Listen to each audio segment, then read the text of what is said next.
Well, good morning, Glue Troopers. And yesterday morning, I left you with this little picture to keep you guessing.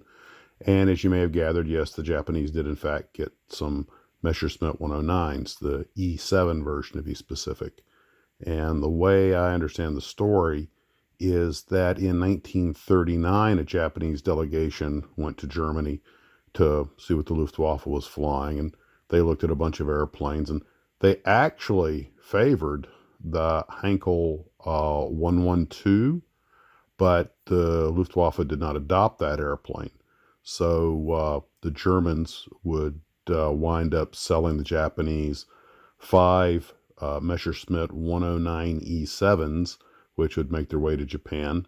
And the Japanese were really more interested in the Daimler-Benz engine than anything else, which they put in their airplane, the Tony and the Susie. And they really actually didn't think that much of the 109. It was a well-built airplane, but they pit it against some of their own fighters and preferred their own aircraft. They preferred the lighter, more nimble machines.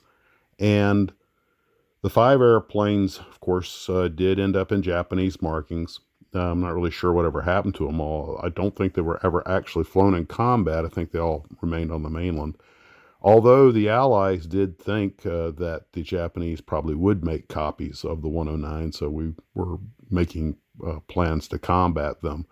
And I'm guessing one of the reasons the Japanese may not have cared too much for it is because of the islands and everything. And the 109, of course, was notoriously short-ranged.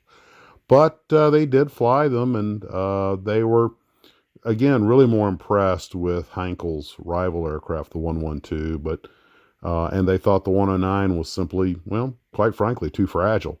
But that's kind of funny coming from the Japanese, whose Zero was noted for being very lightweight and lightly built, but it was also still very well built. I think probably the main thing they meant by fragile was the landing gear. But anyway, it never entered a serial production with the Japanese or service, but they did get the five of them, and so that was the little bit of mystery behind that airplane.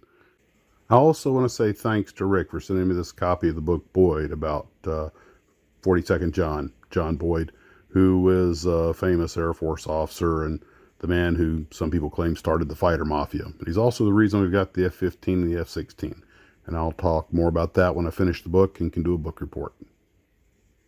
Well, I hope everybody's having a great morning. Take care of yourselves, and as always, model on.